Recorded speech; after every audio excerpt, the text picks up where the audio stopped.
From the field to the film room to the war room, we've got you covered every step of the way as the road to the draft starts right now.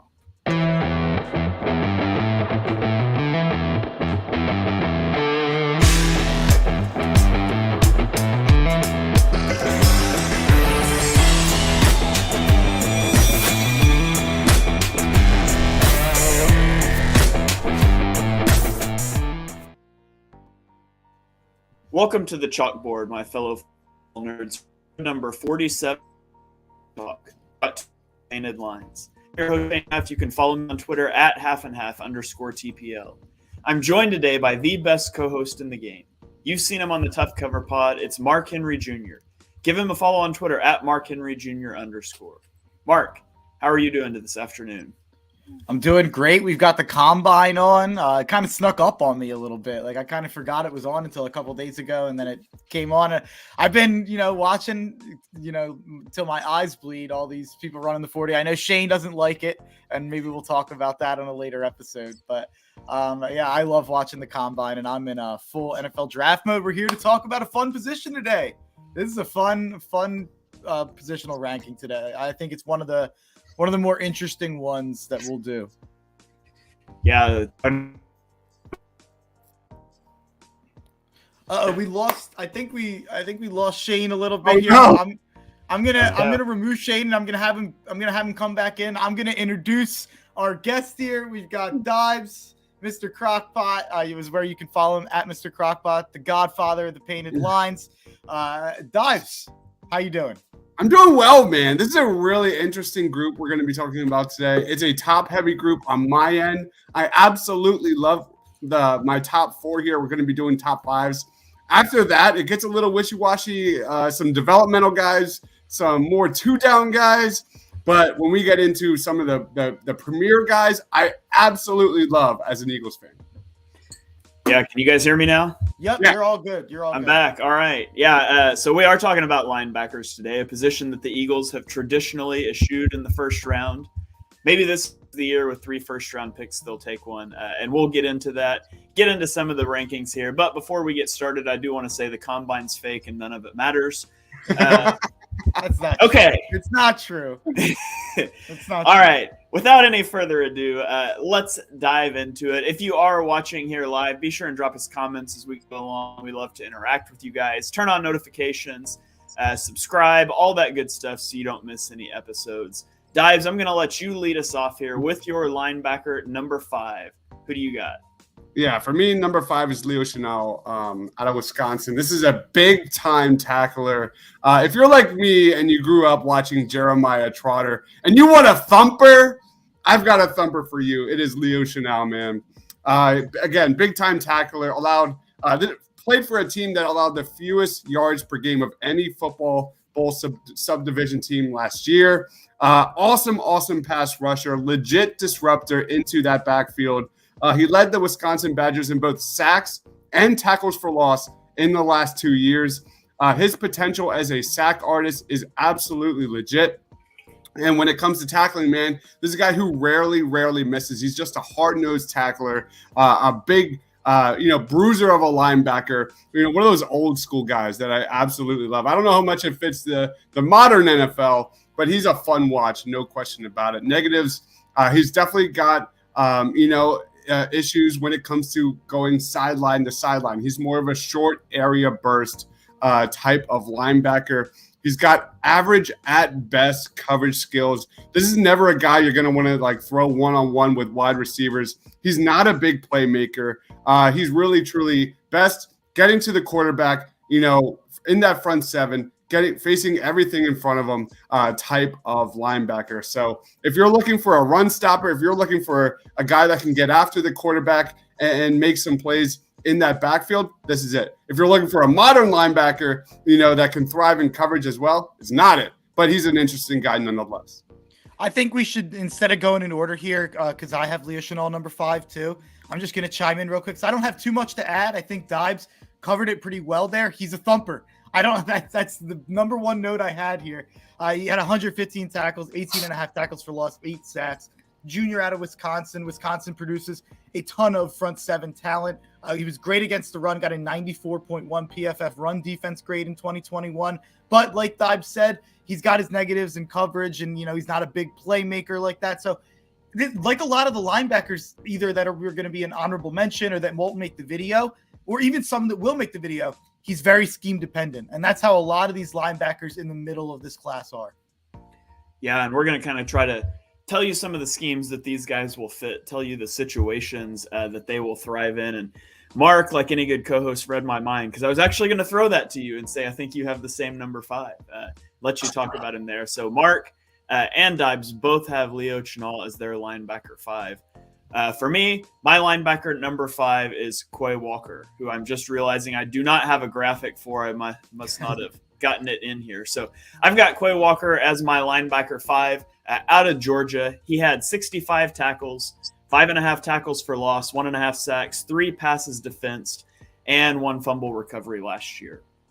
He's a guy who has outstanding length. He's 6'4", he's got long arms, he's got athleticism to go with that. He's very reliable as a tackler, both in the box and in space, which is a big deal for linebackers. Sometimes you'll see linebackers that they can't tackle in space, but in the box, but in the open field, they can't handle it. That's not Walker. He can handle open field tackling. He's relatively inexperienced at the position. He doesn't have a lot of starts under his belt, and that shows when you see him try to process and read and react to plays.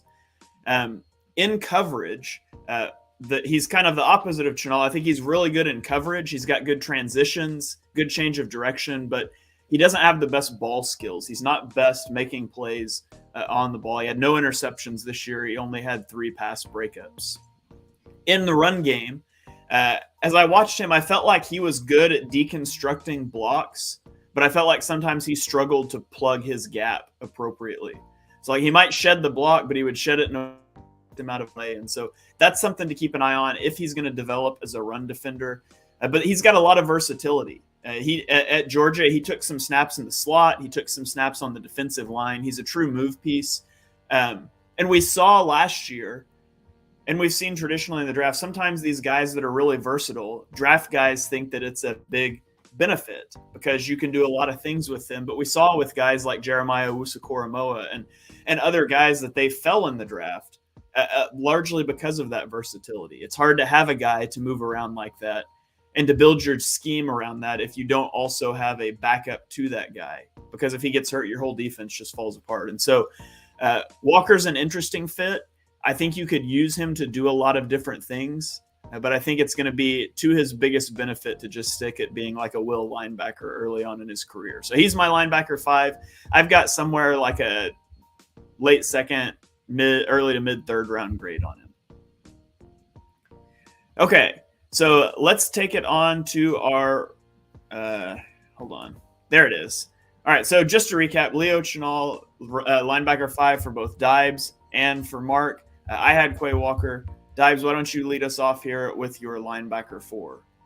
Linebacker 4 for me is a really interesting guy, and that is Christian Harris out of Alabama. I've got a day 2 grade on Christian Harris, just a terrific athlete, one who thrives playing in space. He's got pretty good size, above average size, but he has really good quickness to match up with running backs, match up with tight ends. He thrives the most in the run game. You saw him blow up ball carries and quarterbacks in the college football playoffs. He's not elite against the run, but he's very solid because he has really good closing speed, and he has that ability to go sideline to sideline. And I love his versatility. You can play him anywhere you want. I think he's a really good leader, and I really like the way he is a playmaker. 10 sacks in 3 seasons, but don't look at those stats because when you watch the tape of Christian Harris, the dude is always getting pressure. He's always around the ball. Negatives, he's kind of an inconsistent tackler. He's going to have to kind of build that, learn some technique at the next level. But I think he's also solid in coverage. This is a guy that I have circled on my big board for the Philadelphia Eagles. He'll be very high on my list in that day 2 area. Yeah, Harris is an interesting guy. He's a guy that I've seen some people have in the round 1, the linebacker 2 conversation. And I've seen other guys that aren't very high on him. And so it does seem to be a little bit of everywhere with him. He's going to be mentioned by me in a moment here, but he is not my linebacker 4. My linebacker 4 is Chad Muma out of Wyoming. 6'3", 245 pounds. He had 142 tackles for Wyoming this year, which is just bananas. He had 8 tackles for loss, 1.5 sacks, 3 interceptions, 2 of which he returned for touchdowns, and he had a fumble recovery. When you put on tape of Muma, you see a guy that's just a very good tackler, just like I talked about, both in the box and in space. And so he thrives anywhere you want to put him on the field. He's smart, instinctual. This guy diagnoses plays quickly, and he's very capable of beating linemen to the spot on rundowns. And so he's good in run. He's good in run game. He's really good in coverage, especially zone coverage. Now, he's got the athleticism to run with guys in man coverage, but he can struggle to get out of breaks with receivers. And so I think he's going to fit better in a zone scheme than he is a man scheme. He's good. Like I said, he's good at evading blocks in the run game, beating linemen to the spot, diagnosing quickly. He can struggle to get off blocks if linemen get their hands on him. And so there's room for improvement for him there. I think he projects as a will linebacker, a guy that can run, that can cover, and can chase plays from the backside in the NFL. He's a guy that I've got similar to Quay Walker, late 2, early 3rd round grade on.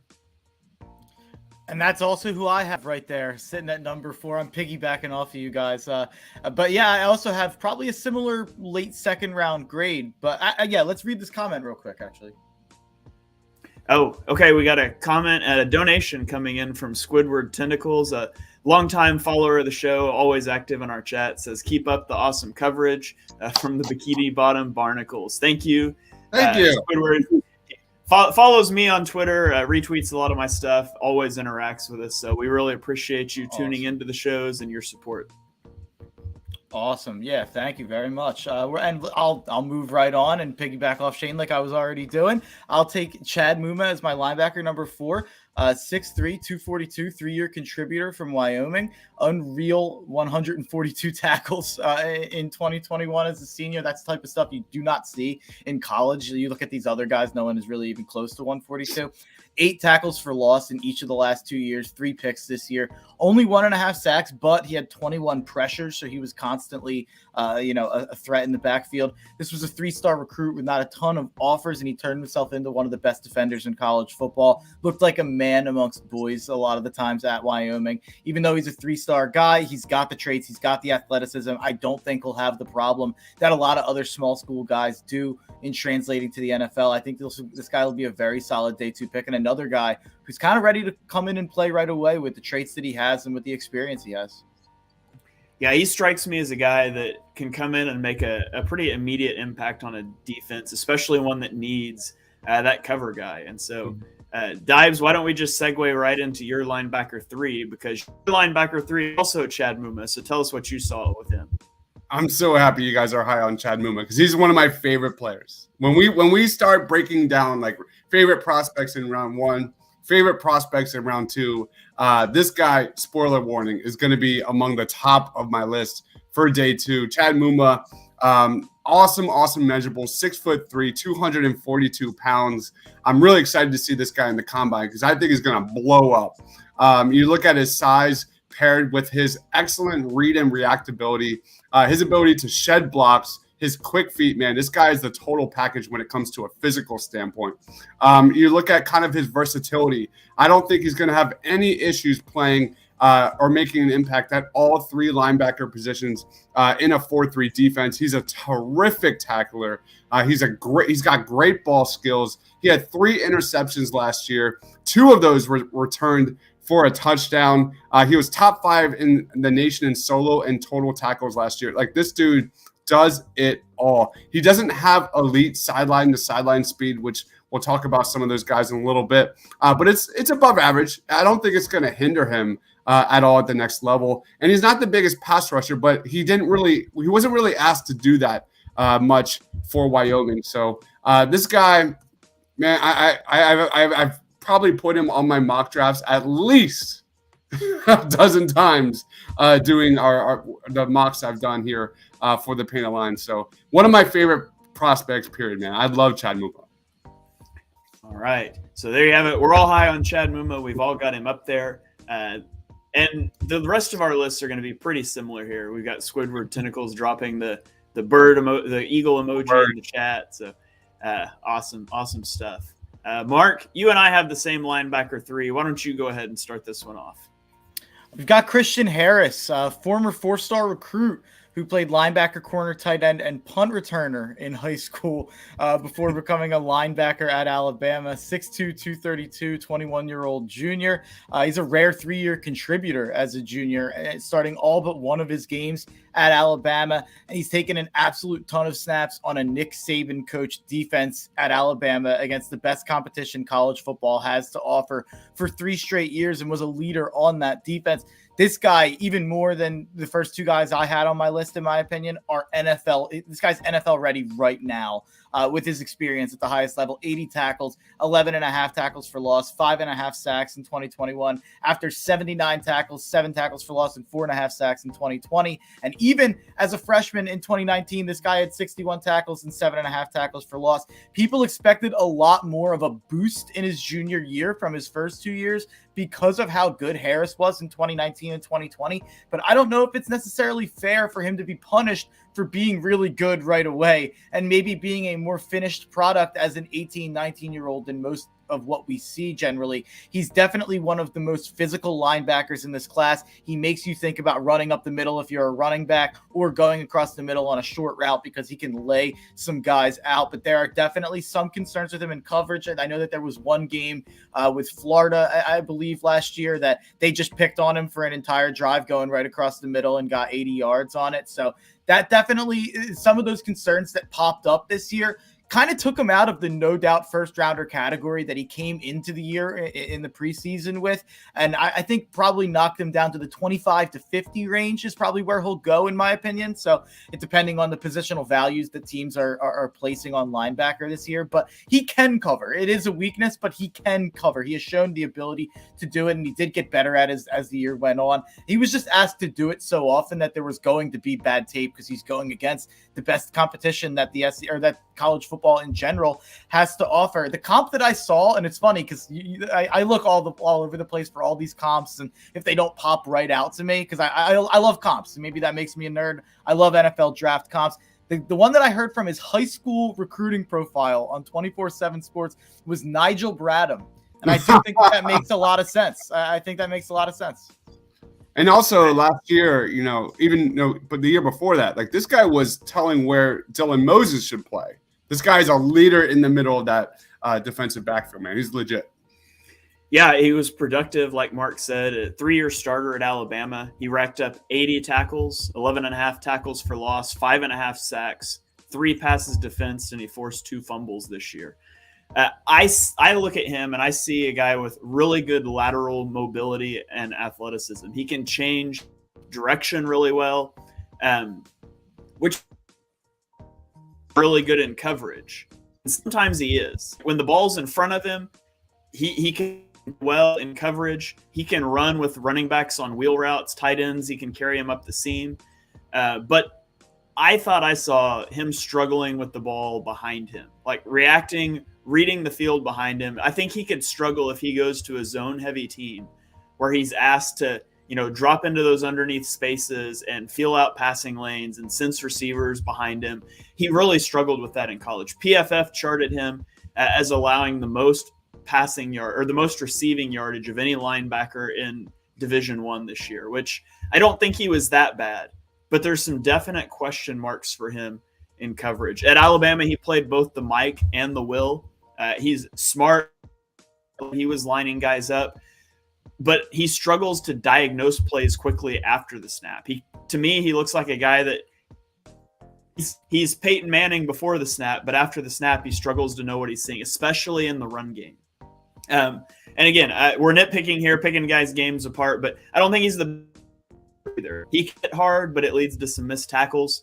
I think that's his biggest room for improvement, but I thought it took kind of a step back this year. So I think that he fits best as a Will in the NFL, where he can play faster. He can use that athleticism on the backside of plays and use his athletic abilities. I wouldn't feel comfortable taking him in the first round, but I do think he's kind of an early to mid second round kind of guy. Love it. All right, so to recap our top three here, Mark has from 5 to 1 Leo Chenal, Chad Muma, and Christian Harris. I had Quay Walker, Chad Muma, and Christian Harris. And Dibes had Leo Chenal, Christian Harris, and Chad Muma. So we're going to move on to our top two.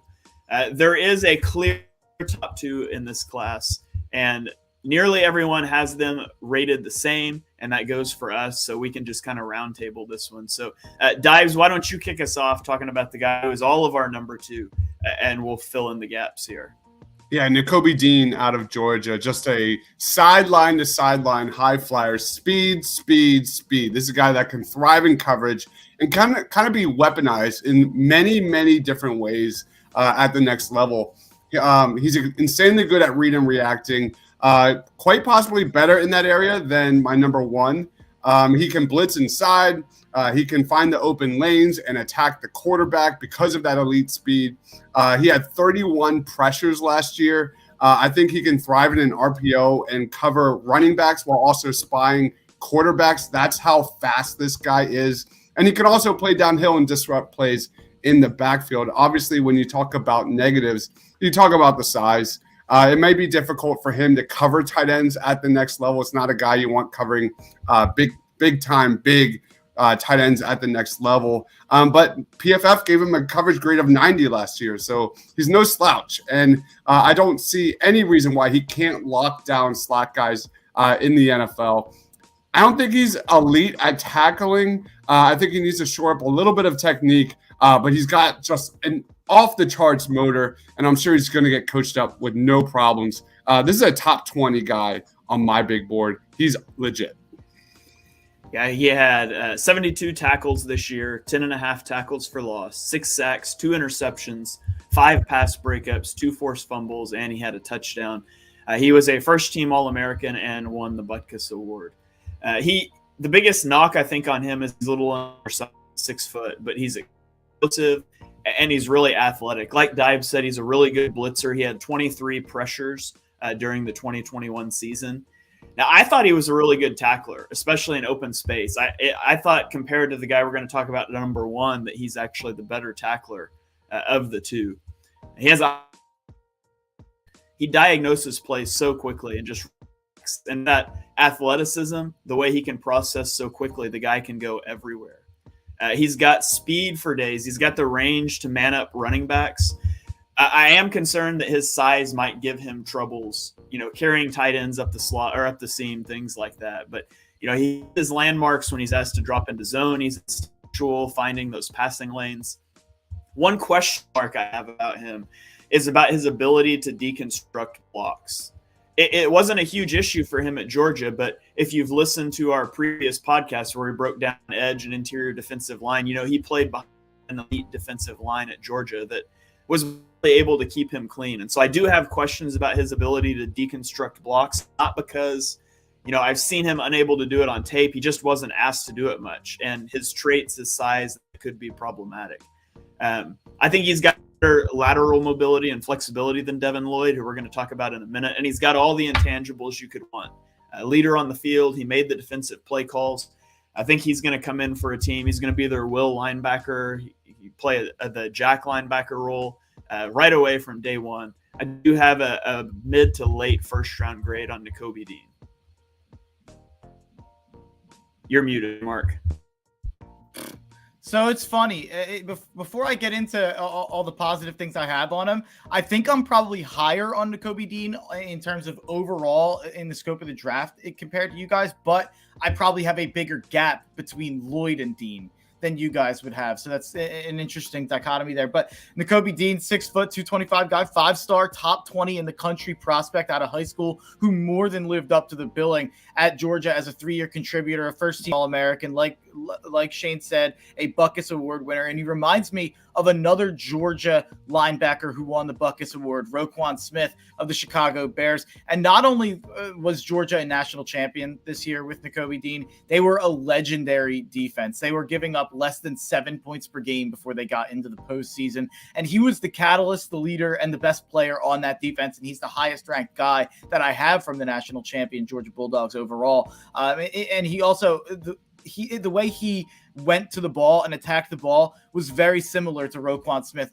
in those Georgia days. And he jumps off the screen just like back in the day when I had Roquan Smith in the top 10 of my big board that year. He jumped off the screen in a very similar way.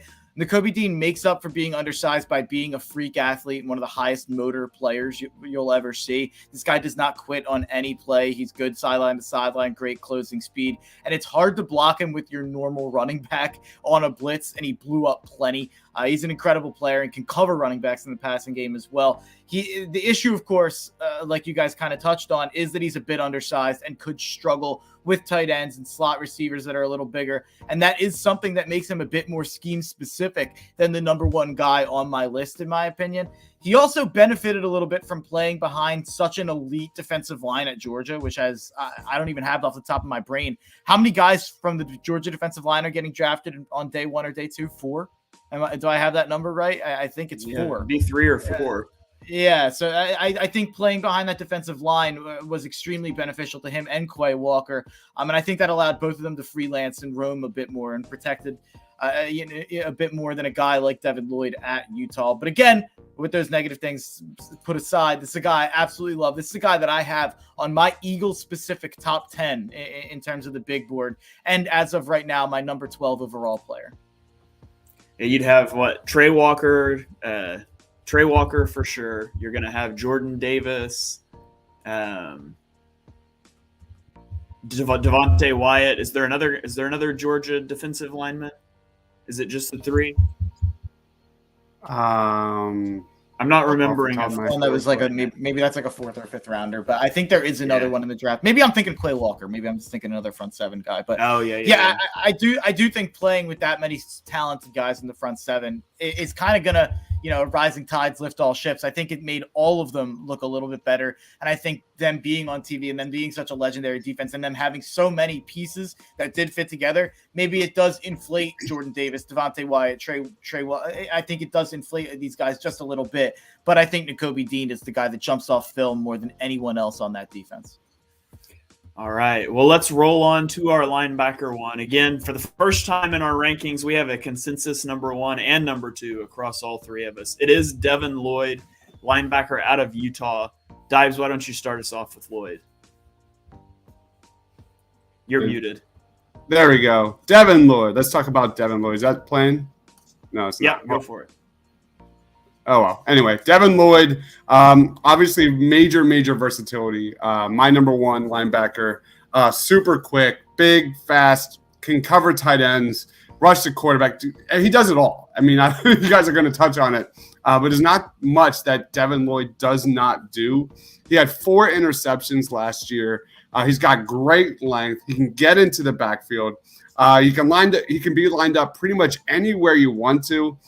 He's not that great at shedding blocks. He's, he kind of gets swarmed up a little bit by bigger offensive tackles, but he's great against the run. This has got to be a top 5 guy or so for the Philadelphia Eagles. If this guy's available at 15 or 16, 100% do it. This is the time. This is the year, Howie. You have to make that move. This guy would be an instant Eagles fan favorite from the jump, man. Devin Lloyd's terrific. Yeah, he's 3-year starter at Utah. His stats are just insane, too. I'll see if I can read them all off in one breath. I don't know if I can, but he had 110 tackles, 22 tackles for loss, 8 sacks, 4 interceptions, pass breakups, 1 forced fumble, 1 fumble recovery, and 2 touchdowns in 2021.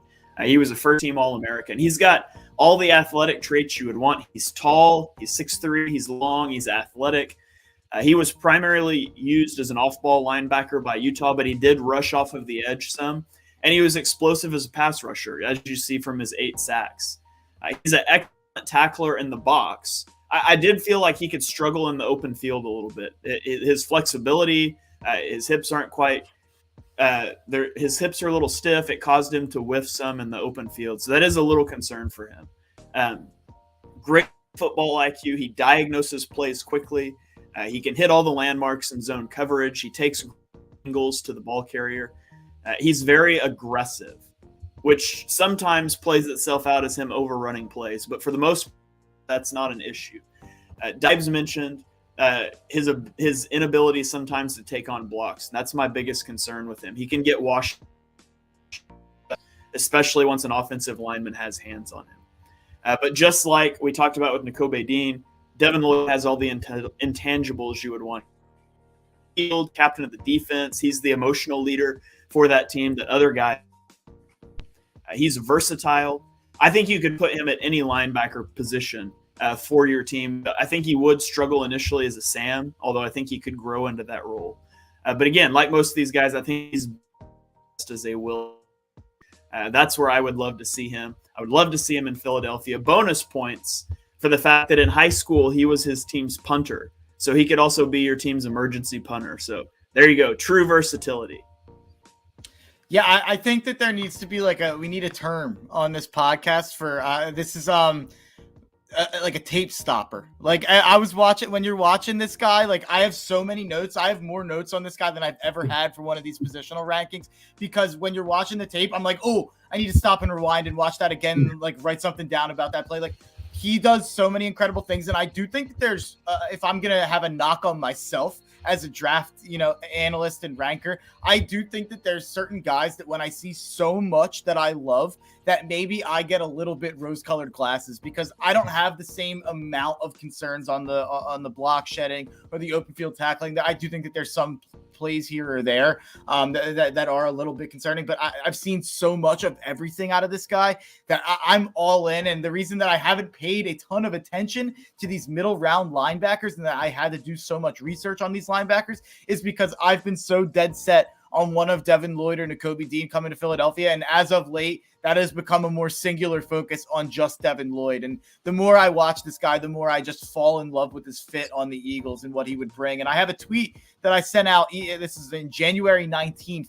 That people are just going to want Nakobe Dean over Devin Lloyd, despite the fact that Devin Lloyd is 3 inches taller, had more sacks, tackles for loss, interceptions, passes broken up, and touchdowns than Nakobe Dean in one less game. But hey, Nakobe Dean was on national TV. So I do, that's just me getting mad sometimes that people from certain schools just get ranked higher because that's where they went. But I think that the draft community has kind of agreed a little bit as a consensus to rank Devin Lloyd as number 1 is where we're trending in terms of the linebackers. And I think that it's within reason. And he's unbelievable. Long, rangy, big guy, freak athlete.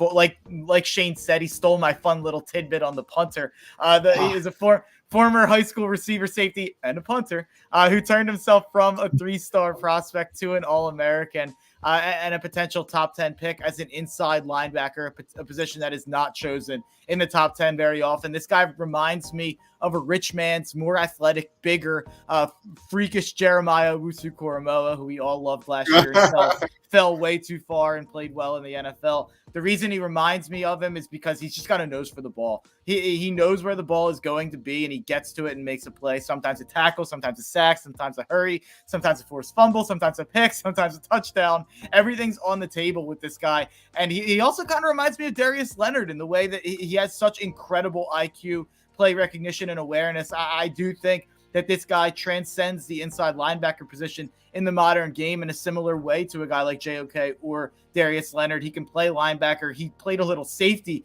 at Utah like he did in high school. Also, maybe this is the type of guy that's like Micah Parsons a little bit, and you can line him up on the edge situationally like they did sometimes at Utah with success. So now I've compared him to JOK, Darius Leonard, and Parsons. So there's high praise so far for Devin Lloyd, but he's a great pass and run blitzer as an edge or on the inside. He can cover running backs or tight ends with the best of them. Great in all types of coverage. The knocks on him are few and far between.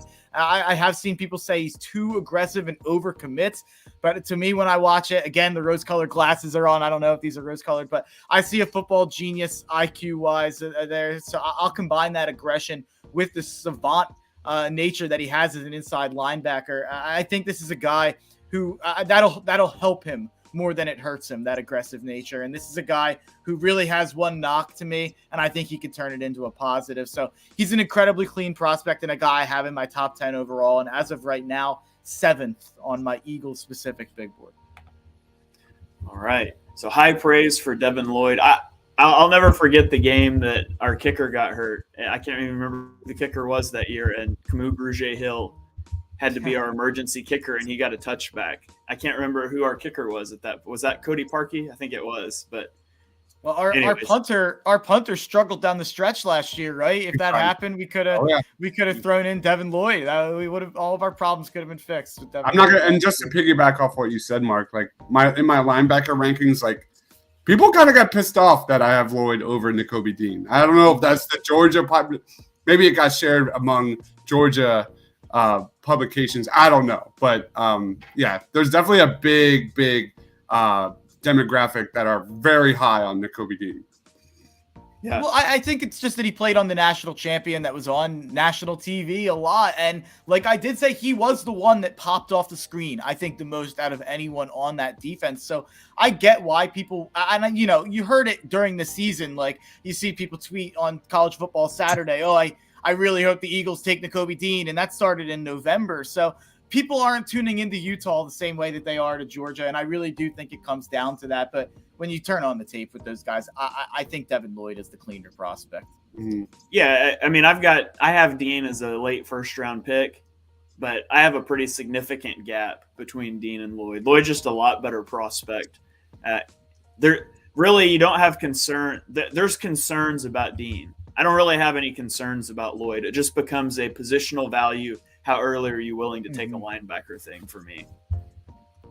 No, I absolutely agree. And that's what makes this position so interesting, because we don't know what the positional value is at this point in the modern NFL, because we thought JOK was a guy who was going to go in the first round last year. I mean, you look at linebackers last year, and it's hard to gauge year to year what means anything in terms of going forward at a position. But it's going to be really interesting to see if Lloyd and Dean, it does seem like they've already started to fall a little bit overall in some of the mocks that you see out there. They've really been, I think before they were both in the top 15 most times. Now, a lot of the times you'll see one fall into the mid to late 20s. It's going to be one of the most interesting things in the first round to see what happens with those two prospects. Yeah, that's one of the things that's interesting when you get into draft analysis is that largely all these NFL scouts are evaluating players the same. You know, nobody's going to the tape and they're seeing something nobody else did. They're evaluating the traits the same. Where the differences come in on draft day is how do those teams, how do those schemes, you know, how do they value that? It's not about evaluation, it's about valuation. And I think that's what you're going to get into with the linebackers. Lloyd is a legit prospect. The question is, how high do you want to take a linebacker? And people will debate that all the way up until draft day. So I've got a question for you guys before we kind of summarize it, and this is more of an Eagles specific question to the linebacker position. I was taught, this is just kind of scuttlebutt, what I was talking to some friends about. I think that there's a chance with Gannon's scheme, the way that it is, and I don't know if I've brought this up before, that maybe the positional value chart for us will shift a little bit. I think that there's a chance that corner could become a position that we don't invest in the first round. Like maybe we look at the way that we kind of play and we play so far off, it kind of puts our corners in an advantageous position.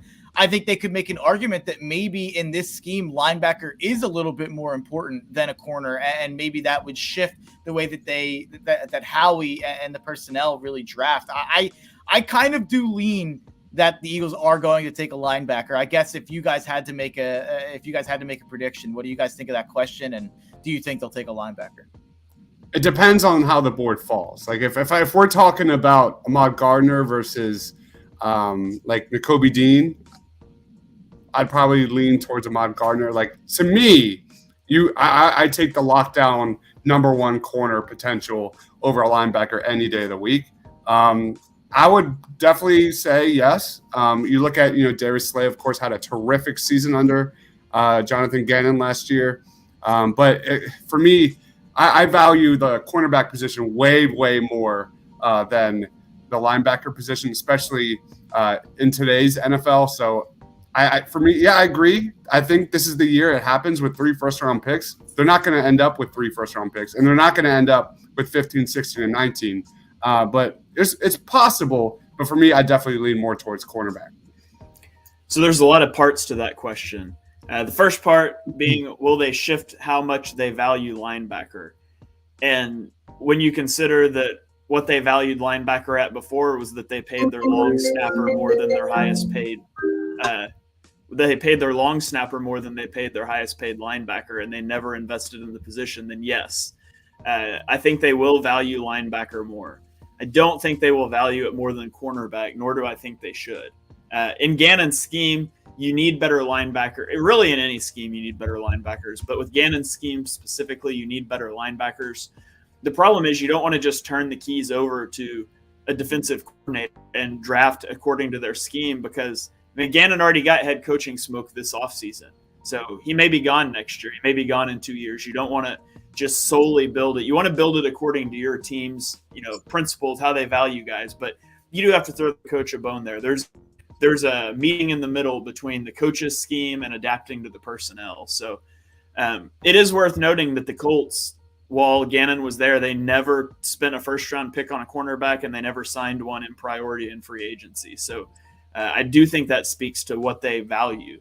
And they did have Darius Leonard. They invested in linebacker. So as for will the Eagles take a linebacker on day one, I think it just depends on how the board falls, like Dibe said. I think they're open to it. Like if Lloyd's there at 15, 16, 19, and he's the highest guy on their board, I think they definitely take him. I don't think they would just not take him because he's a linebacker, especially in a year where they have, 3 first-round picks. So I think we'll see. I do think the Eagles are going to address linebacker this offseason. I don't know if it'll be in the first round, but I do think they're going to invest into the position. That's why I think it'll be second round, because when we're doing our watch party, you want to see someone completely devastated. And if Chad Muma gets taken like a pick or two before the Eagles selection in the second round, I will be destroyed. That'll be hilarious for everybody, because I will be literally bawling my eyes out. If we pass on Devin Lloyd twice, I'm gonna be really upset. Yeah, that's where I'm at. Gardner's gonna be gone in the top 10. Like that. Yeah. That's where I'm at as well. So, I think that they're going to address edge in the first round. So, I'm leaning towards. I don't know what's going to happen with this Eagles draft. I think everyone agrees that they'll take an edge. I am leaning. If I had to say one other position that I think they'll take in the first round, I do think that they're going to look at Lloyd and Dean. But I think this should translate. Before we go to the summary, we should do a little honorable mention. And because this comment kind of leads me right there. First of all, before I get to the first part that I like, I'm going to disagree with the second part from our friend Squidward Tentacles. I don't think Devin Lloyd will be one of the biggest busts in NFL draft recent memory after I just fawned over him. So I obviously disagree, but I don't think he'll be Aaron Curry. I don't think there's a lot of similarities there. But for Brandon Smith, which, by the way, I'll just say a quick little sidebar with Brandon Smith. I have a cousin who went to Penn State named Brendan Smith. Very funny. Brandon Smith, NFL draft guy. So it's pretty weird. But I think that he's a guy that one of the higher ceilings in this linebacker class. I think when you look at the traits that Brandon Smith has, it's hard not to be a little bit enamored as you're taking him as a third or a fourth round guy and maybe getting a first round talent. But you didn't see it a lot at Penn State, and Penn State used him in a lot of weird ways, and they used him all over the field. They used him as like almost a defensive back at times, and he's a linebacker. I think that I think you can use him in multiple ways as a linebacker. I don't think he's a defensive back even at the college level. So I think that Penn State has shown in recent memory that they don't really know how to use some of their defensive players in the best way, as we saw with Parsons, because he was immediately used a lot better in the NFL. And I think he was the one saying the NFL was easier than college, Parsons. So I think that there is something to be said for Penn State's scheme, maybe not fitting Brandon Smith. He was a 5-star high school recruit. So he's one of the best recruits ever at Penn State. So this is a guy that I think could be a really big bargain. And I don't want to say a Davion Taylor type of swing, because Davion Taylor, that was a guy who had just started playing football, and this is a 5-star recruit, so it is a little bit different, but it's an upside swing, and I think someone will take it in the third round, and there's probably a 30 to 40% chance that we look back and it's like, how did that guy go in the third round? All right. So let me recap here, and we'll throw to some honorable mentions because we think we've got a few of those. We were consensus on 1 and 2, Devin Lloyd, Nakobe Dean. For number 3, Mark and I both had Christian Harris. Dibes had Chad Muma, and then we just flipped for number 4. And then at number 5, Mark and Dibes had Leo Chenal. I had Quay Walker. Now, there were a lot of guys that just missed the cut here. I do think there's a clear 1 and 2, and then there's like a decent-sized step to number 3. And there's a big group of guys that just all fit into like that. They're a round 3 type of grade, and we wanted to shout some of those out. So, Dives, did you have any guys you wanted to shout out here? Yeah, sorry, another Georgia guy is Channing Tindall.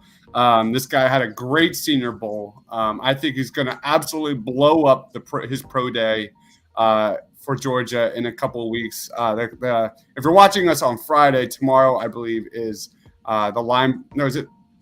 Did we do like? Yeah, tomorrow's linebacker, right? Yeah, tomorrow's linebacker and defensive line at the combine. Just going to destroy. Like, this is a super, super speedy linebacker with very good measurables, 6'1". And I think he's going to just be one of those like measurables guys that will definitely be in that day 2 range. Channing Tindall is one to look out for. All right. I wanted to shout out a couple guys. I talked about a lot of will linebackers. I wanted to throw out a guy that I think is a Sam linebacker at the NFL. Yeah. And DARRIAN Beavers from Cincinnati. He played wide receiver and safety in high school. So obviously, he's got some versatility. He's explosive. He's a smart processor who understands run fits and zone drops well. And his game is predicated on power. He sheds blocks really well. He's not the most explosive athlete, especially compared to a lot of these run and chase guys we're talking about. But I think this is a guy you can line up on the strong side. You can line him up over a tight end. You can trust him to do work in the run game, and you probably get him off the field, on passing downs. But not that he's a liability there, but, you'd rather have your slot corner out there. But he's a guy that I'm interested in. Also, another guy, Damone Clark from LSU. He's got an interesting college story. So he got the number 18 jersey at LSU, which is what they award to high character guys prior to the 2020 season. Then during the 2020 season, he actually got benched due to poor play on the field. And he came back in 2021 and he played at a really high level. Now, he's a high motor guy who is a tackle generating machine. He logs a lot of tackles. He's always around the ball.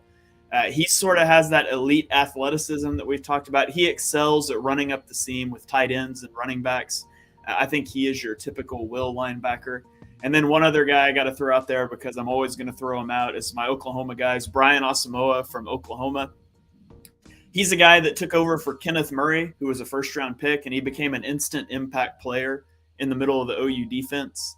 He's got great closing speed. He runs through ball carriers, which leads it also leads to some missed tackles, but he's a big hitter, great athleticism and coverage.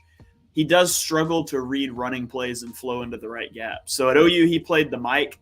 I think he's better suited to be a will in the NFL. He has shades of Davion Taylor, in my opinion, in terms of his athleticism and his slowness with processing, although that's not nearly as bad as it was with Taylor, purely because Asamoah has been playing football for a lot longer. So those are all guys I'm looking at in that third round-ish range that could, be potential for a team. And what about you, Mark? Did you have anybody else that you wanted to give a shout out to? Yeah, I had Brandon Smith. That's really my main one right there. You guys stole my other one, so I have I'm sure that there's other names out there, but I think we hit on all the big ones. We'll let you go first next time. No, I did go first. I did Brandon Smith, so it's okay. Okay. All right. Well, that's going to about wrap it up for our linebacker podcast. So we have top 5 rankings and honorable mentions out now for quarterback, for edge rusher, interior defensive line, now linebacker. We'll have another one coming down the pipe for you guys next week. I think we're going to do wide receivers. We talked about that. I haven't locked that in, but we're going to move on. We tried to stay away from some of these positions that are a little more impacted by combine measurements and times and stuff. So we'll start to get into more of the skill position players and, of course, our offensive linemen as we go. But before we get out of here, Dibes, you got any final thoughts for us? No, man. We're right in the thick of the combine right now, and that will take us right into pro days. So much content going down. I'm literally dropping my wide receiver analysis and tight end analysis from last night's combine with video highlights and graphics and all that. So 4:30 will be my wide receivers, and 4:45 will be my tight end videos. And then I've got my running back video, which I'll be dropping this weekend. I have gone back and forth so many times with my top 10 here. I have way more than top 10 guys. This is a really tough class to rank for me, and I'm waiting for, I think the running back combine is today. So I'll probably be dropping that Saturday, Sunday. It's a really good class. Running back's really strong. All right. Mark, what about you? You got any final thoughts for us? Nothing really, I guess. No, I do have a final thought actually. Because everyone's freaking out about Chris Olave and Garrett Wilson and the 40 times, and I think that they are really, really impressive. No one expected Olave to be that fast. People were saying maybe 4.3, 4.35. I believe it was a 4.25 that he ran, and then Garrett Wilson, people thought he'd be a 4.5, and people would freak out about it. He ended up running somewhere in the mid 4.3s. So those guys are definitely going to be risers in my opinion. I just want to say that neither of them were the best receiver on Ohio State last year. It was Jackson Smith-Njigba, who has to go back because he was only a sophomore. So next year, Ohio State a player to watch is wide receiver Jackson Smith-Njigba. He's going to be even better than Olave and Wilson, and I think he's going to be like a Jamar Chase, Justin Jefferson level talent in his first year in the NFL. And then that's not even mentioning Marvin Harrison Jr., who caught 4 touchdowns in their bowl game last year once Olave and Wilson were sitting. So Ohio State, it's starting to become like Alabama at the wide receiver position. Those two schools are really dominating, and we'll talk a little bit about that, I think, on the next positional ranking show. Yeah, absolutely. All right. Well, thank you all for joining us for episode number 1 of Chalk Talk. If you enjoy what you heard on the show, and we know that you do, be sure you smash that subscribe button so you don't miss the next episode. Turn on notifications. Drop us a 5-star review on Apple Podcasts, where this audio will be up later this evening. You can follow me on Twitter at @halfandhalf_TPL. Mark is at Mark Henry Jr. _ Dibes is at Mr. Crockpot. So from me, from Mark, from Dibes, from the Painted Lines, we'll see you guys next time.